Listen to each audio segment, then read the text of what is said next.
درانه مشرتابه دلته سمینار ناستو غړو مفتي صاحب خدای دې وکړي چې تاسې ټول د دغه موضوع په محتوا کې زما سره تر پایه ملتیا وکړئ ځکه زموږ ستاسې ژوند خپله یوه کیسه ده پیل لري اوج لري او پای لري نو زه کوشش کوم چې په دې مسایلو کې تر ډیره پورې ډیر په تفصیلي اړخ لاړ نشم او احیانا ځینو جزئیاتو کې که چیرته ابهام موجود و یا تشریح موجوده نه وه دا ستاسو په پوښتنو کې مطرح کړی شو مخکې له دې چې موضوع ته لاړ شم لومړی به دې ټکي ته اشاره وکړم چې زه په کوم صلاحیت سره غواړم تاسو ته د داستاني ادبیاتو او د داستاني عناصرو په تړاو باندې دا سمینار وړاندې کړم لومړی خو دا چې زه د مسلک په لحاظ له ادبیاتو سره پاتې شوی یم د تیرو 9 کالونو راهیسې د ادبیاتو پوهنځي کې تدریس کوم او په هغې برخه کې یو اصلي مضمون یا زما د ماسټرۍ د برخې اړوند مضمون کره کتنه ده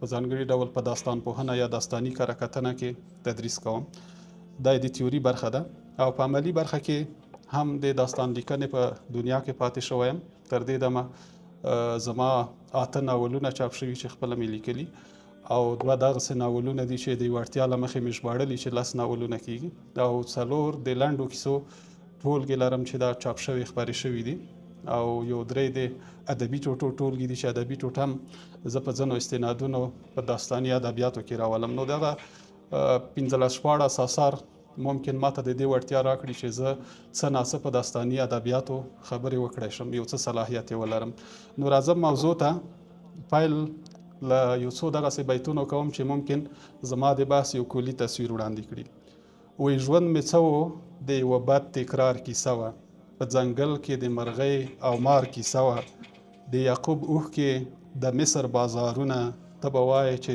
زما د پلار کیسه وه پټ پټوني کې مې ځان در ځنې ورک کړ خو په زړه کې مې پرته د ډار کیسه وه کله چې موږ تاسې داستاني ادبیات یادوو مخکې له مخکې موږ تاسو ته باید دا پوښتنه مطرح چې د داستان طبیعي اړتیا څه ده یا ولې موږ تاسو داستان خوښوو یا هغه خبرې چې موږ تاسو ته په داستاني سبک یا کیسه‌ایي سبک باندې بیانېږي زموږ ستاسې ذهن ته لاره کوي یا په ذهن کې مو پاتې کېږي موږ تاسو که د خپل ماشومتوب دنیا ته ستانه شو هغه کیسې او نکلونه چې موږ تاسو ته مور او پلار کړي دي یا د ښوونځي هغه درس چې استاد په یوه کیسه‌ایزه ژبه موږ تاسو ته وړاندې کړی تر دې دمه زموږ ستاسو په ذهن کې دی ممکن په دې برخه کې د انسان ارواپوهنه او د انساني فطرت هم په همدې ډول جوړ شوی چې دی کیسه خوښی دی کیسه یې خوښیږي او پیدا کوي په فطري لحاظ هم انسان د کیسې ذوق لري او خوښوي که چیرته د خدای تعالی خلقت ته اشاره وکړو یا د بني آدم پیدایښت ته اشاره وکړو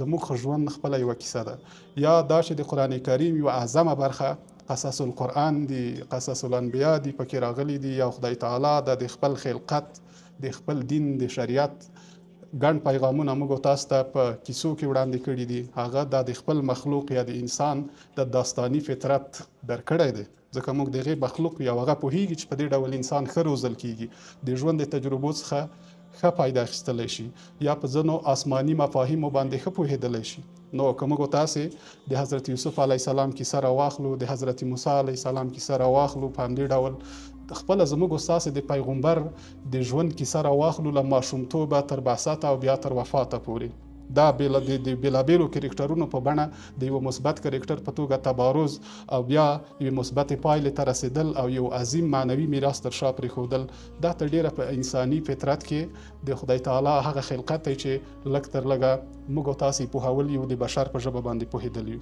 اول خو خپله انساني فطرت کیسه خوښی دی ژوند کیسه ده او په همدې باندې زموږ ستاسې ژوند پیل شوی دی بل د زمان او ژوند راز زموږ او تاسو په همدې کې دی همدانن چې موږ تاسو کومه ورځ سهار پیل کړی سهار لمر راختلی غرمه زموږ ځواني ده او مازدیګر ماښام لږ وروسته په اصطلاح زموږ د ژوند پای دی دغه د ژوند دغه حرکت خپله یوه کیسه ده یا همدغسې د موسم 4 فصلونه دا خپله په یوه کیسه باندې پیلیږي پسرلی د ځوانۍ د ماشومتوب سمبول دی اوړی زموږ د پختګۍ سمبول دی منی زموږ د بوټاتوب سمبول دی چې لږ تر لږه موږ بېوسۍ ته رسیږو او کله چې ژمی راځي پاڼې رژیږي هر څه په خاورو کې بیرته ښخیږي انسان ته دا وایي چې ستا ژوند هم همدغسې یوه کیسه ده هیڅ شی په یوه حال نه دي بدلون لري اړخونه لري او پای ته به رسیږي او بل موږ ته دا وایي چې زموږ د کړنو انجام خپله یوه کیسه ده کله که موږ په واک کې یو، که په قدرت کې یو، که په غریبۍ کې یو، که په مسکینۍ کې یو، دا هیڅ په یوه حال نه دی.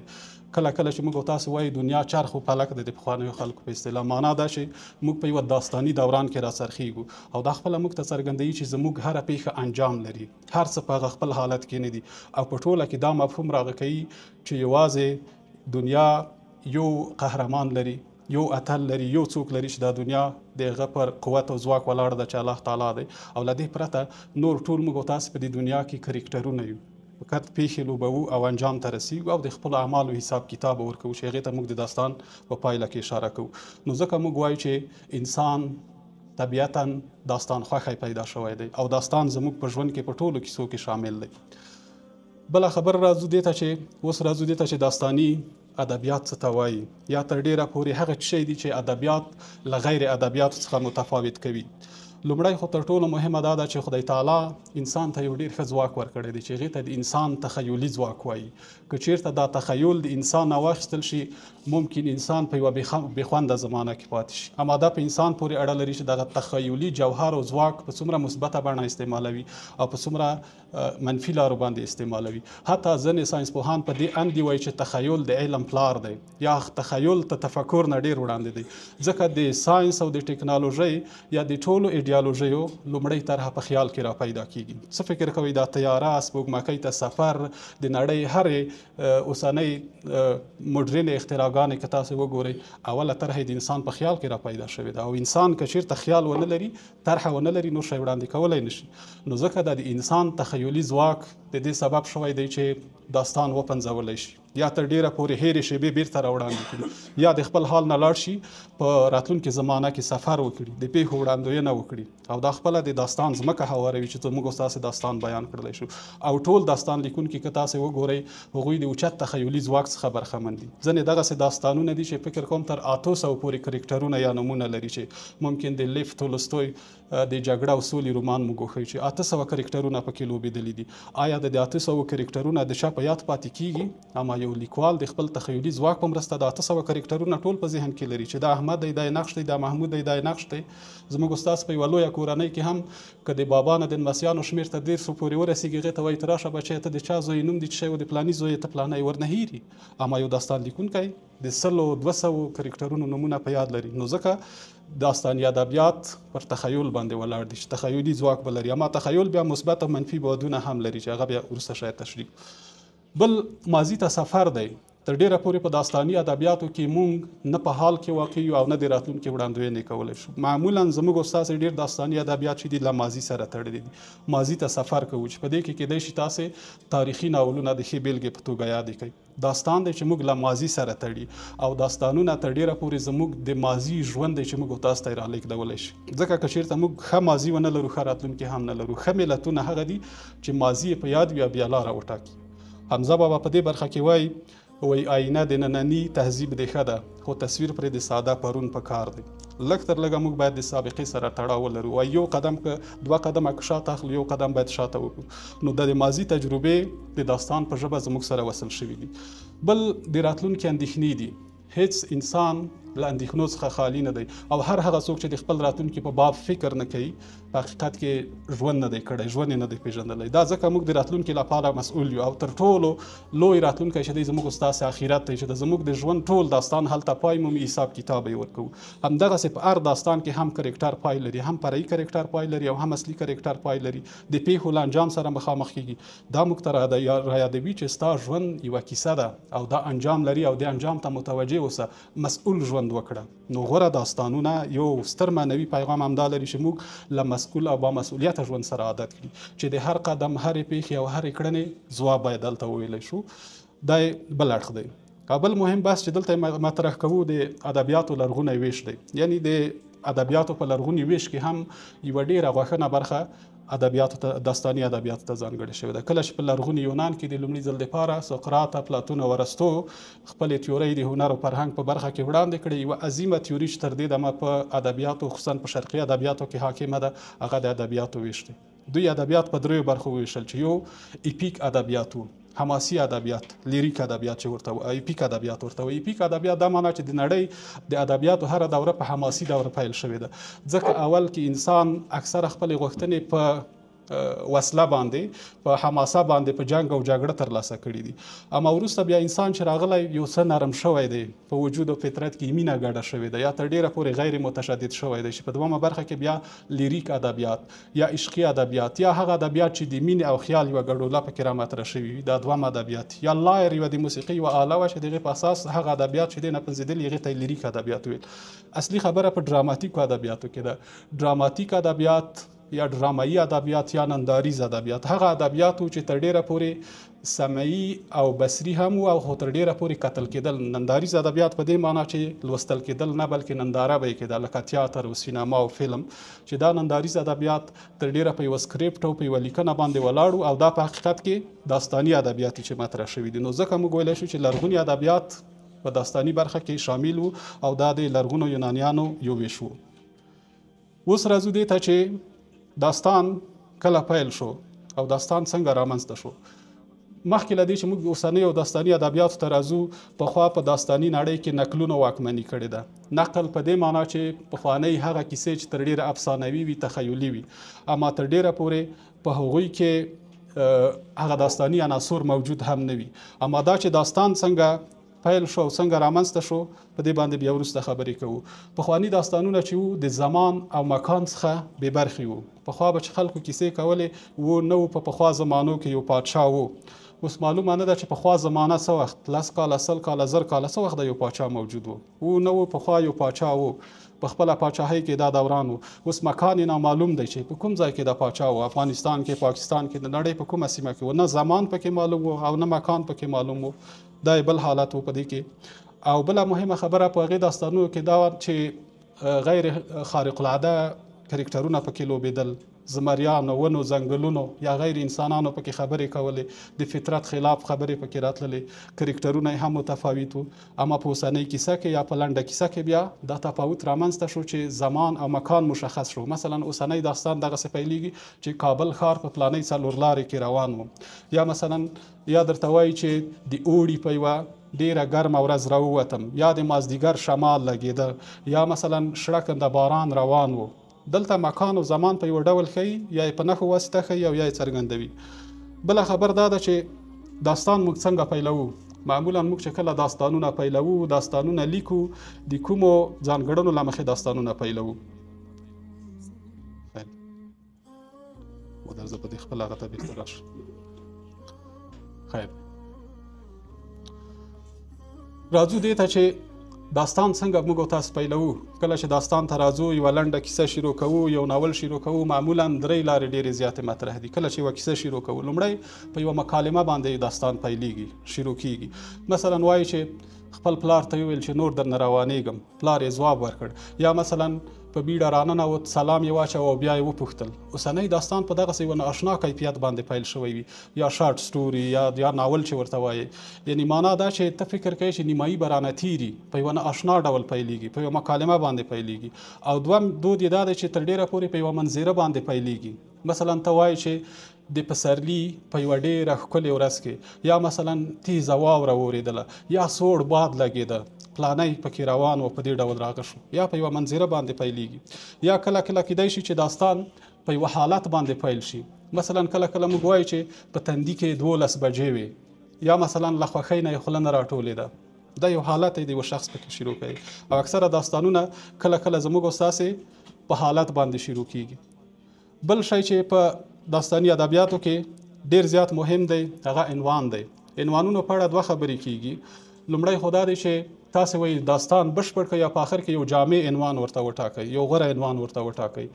بعضې خلک وایي چې نه، یو وارې عنوان وټاکئ او د هغې عنوان تر چتر لاندې بیا خپله کیسه غځولی شئ، چې دا تر ډېره پورې ډېره مناسبه نه ده. شاید مثال یې دغسې لکه ستاسو په کور کې ماشوم پیدا نه وي، مخکې مو یو نوم ورته ټاکلی چې دا فطرتاً طبیعتاً جوړه نه ده، شاید همغه نامه سره د ده طبیعت برابر نه وي، نوم یې بدل شي یا د چا خوښ دی. پرېږدئ چې ماشوم وزېږېږي، لوی شي، د نامه وخت شي، نوم ورباندې کېږدئ. نو د مخکې نوم ټاکل کله کله پښیماني هم لري، یا تر ډېره پورې لیکوال دې ته مجبوروي چې په مغه نامه مخته لاړ شي او د کیسې ځینې نور عناصر تر اغېز لاندې راولي. خو لږ تر لږه دا 4 ټکي باید په ناول کې په عنوان کې په پام کې ونیسو. لومړی دا چې عنوان باید د داستان د منځپانګې استازی وي. هغه څه چې ته بیانوې باید ستا په داستان کې راغلي استازولي وکړي، نمایندګي وکړي، ځکه دا د همغه دیګ سرپوښ دی، د همغه نمایندګي کوي، ځکه په هر چا باندې دا نومونه اغیز لري. مثلا موږ تاسو په نومونو کې ډیر خپلواک نه یو، مور او پلار هم راباندې ایښي، ما تخلصونه اکثره موږ په خپل طبیعت غوره کړي، خپل طبیعت ته مو کتلي، خپل شخصیت او کرکټر او کړنو ته مو کتلي، بیا مو یو نوم ځان ته غوره کړی دی. نو په داستان کې هم کوشش باید وشي چې دغسې نوم غوره شي چې د منځپانګې استازی. دومه برخه دا ده چې نوم باید تلوسه ولري یا بیړه ولري، یا لږ تر لږه که دغه ستا د داستان نوم څوک واوري مجبور شي چې ستا داستان ولولي، یو عجله پکې موجوده وي، سسپنس پکې موجود وي، او بالاخره مارکیټینګ وکړي ستا کیسې ته، چې دا هم ډېر زیات مهم دی. او اکثره نومونه یا زموږ داستانونه دغسې دي چې دا د دې تلوسې څخه خالي. زه به دلته یوه بیلګه وړاندې کړم.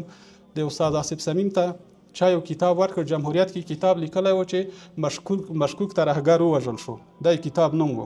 استاد ته یې دا ډالۍ کړ، استاد دا تا ته ډالۍ دی. استاد کتاب واړه و بیرته یې ورکړ، وی ومې لوست وایخله. وی نه استاد دا هم دا اوس چاپ شوی نه دی لوستی. وی خو نه ومې لوست. وی استاد دا ته لومړی کس چې دا کتاب مې درته ډالۍ کړ. وی نه په عنوان کې دې ټوله خبره کړې، مشکوک ترهګر ووژل شو، چې ترهګر دی وژل شوی 50% کیسه ختمه ده. هېڅ تلوسه نه لري چې سړی دا ولولي. یعنی دا ترهګر او مشکوک او دا خو بیا بیل فصل غواړي چې ترهګر څوک دی، ځکه تعریف شوی نه و چاته ترهګر ته وایي. نو تلوسه باید ولري او خلک د ځان سره وساتي. په اکثره نومونو کې که تاسو دا وګورئ یو جذابیت لري. مثلا زموږ استاد په داستاني ادبیاتو کې، ننداریز ادبیاتو کې یو داستان دی چې کیدای شي تاسو ټول اکثر اورېدلی، د کونډې زوی ورته وایي، یا کیدای شي تاسو شادګل ورته کونډې زوی. د کونډې زوی ته لیکوال د یتیم نوم هم ایښودلی شو، دا خو یتیم دی. اما دا چې د کونډې زوی ورته ویلی، یو ابهام یې دا رفع کړی چې د دې سړي پلار وفات شوی، مور یې ژوندی ده، او دوهم دا چې د دې مظلومیت یې تصویر کړی. په دې تلوسه ته آخره د هغه ګورې، ځکه دا بیچاره دی، غریب دی، د غریبۍ حالت په دې کې لا زیات ښودل کېږي، تلوسه لري دا نوم. او بل اړخ چې دی هنري او ادبي جذابیت دی. هنري او ادبي جذابیت د دې سبب کېږي چې تاسو داستان تر اخره پورې ولولئ. په دې وروستیو کې په هند کې کوم واده و چې 6 میاشتې دوام وکړ، کوم د شتمن پیغله لور واده، دې ته بېلابېل عنوانونه ورکړل شوي وو، چا د کال واده ښودلی و، چا تاریخي واده ښودلی و. BBC بیا یو عنوان ورکړی و خپل راپور ته، وایي د پیغلو مشره یې واده کړه. هلته یوه لنډۍ ده، وایي د پیغلو مشره یې واده کړه، اوس به په سرو منګولو څوک دریا وهي. نه، اوس د پیغلو مشره یې واده کړه یو هنري جذابیت لري، یعنې دا معنا چې هغه پښتني رنګ یې ورکړی و خپل راپور ته. نو دغسې نوم مهم دی. بل لنډون دی. په اکثره داستانونو کې هڅه باید دا وشي چې یوه کلیمه‌یي نوم ورکړل شي. ځینې دغسې داستانونه دي چې یوه جمله نوم یې ورباندې ایښی، مثلا بیا تورې ماتې شوې، یا مثلا وایي چې بیا غازیان بیرته راستانه شول. لنډ یوه کلمه نوم او یوه کلمه نوم د دې سبب کېږي چې خلک په تا پسې پلټنه وکړي. اوږده نومونه تر ډېره پورې په داستان باندې یو بوجي او لوستونکي له لاسه ورکوي. بله خبره چې مخکې مې اشاره ورته وکړه چې اوس د نقل زمانه تېره شوې ده. موږ د شارټ سټوري یا د اوسنۍ لنډې کیسې په زمانه کې یو. نو ځکه خو موږ وایو چې په اوس زمانه کې باید مکان مشخص وي چې د ستا کیسه په کومه ځمکه تېره ده. لږ تر لږه مکان په دې زیات مهم دی چې که ته یوه کیسه لیکې د یوه ولایت په اړه، ته باید هلته سفر وکړې، ته هغه ځمکه وپېژنې. که ته ځې د هلمند د یوې لرې ولسوالۍ یو داستان لیکې، یو مستند جوړوې، تر څو چې دا مکان ته نه یې لیدلی، دا خیالي نه شي لیکلی. صحیح ده، د ګوګل ماپ او د انټرنیټ په وسیله به نقشې راولې، مکان به ترلاسه کړې، اما ستا مکاني تجربه ناکامه ده. ځکه خو بهرني کیسه لیکونکي د لرې ځایونو څخه سفرونه کوي. همدا اوس چې افغانستان ته ګڼ خارجیان راځي، ډېر داستان لیکوال او خبریالان دي، په موټرسایکلونو سواره دي، شپې مزه لیکي، هغه سیمې ویني، بیا وروسته خپل راپورتاژونه لیکي. همغه دی چې داستانونه یې هم ډېر زیات اغېزناک دي. فرض کړه که اوس یو څوک راپاڅېږي د اندلس په اړه یا د پخواني مادرید په اړه یو کیسه لیکي، تاریخي ناول لیکي، آیا چې څو هغه مکان ونه ویني لیکلی شي؟ امکان نه لري چې ویې لیکي. بل چې دی زمان دی. زمان دی باید مشخص وي چې دا ته په کوم موسم کې لیکې، په کوم فصل کې لیکې، په کوم ساعت کې لیکې. وخت چې مشخص نه وي، په حقیقت کې ستا نقل دی، بیا لنډه کیسه نه ده. او نقل چې دی زمان او مکان نه لري. بل چې دي ستا کرکټرونه دي. په اوس زمانه کې ستا کرکټرونه باید ستا ژوندي اشخاص وي، ستا د چاپېریال خلک وي. په اوس کیسه کې موږ دیوان او پیریان او بلاګان او غرونه دا نشو غږولی، او تر ډېره پورې دا د ماشومانو دپاره معمول دي، اما په معاصره کیسه کې موږ تاسې دا نشو مطرح کولی. دا د ټولو داستاني ادبیاتو ځانګړتیا وه. او بل راځو دې ته چې په داستاني ادبیاتو کې کوم ژانرونه شامل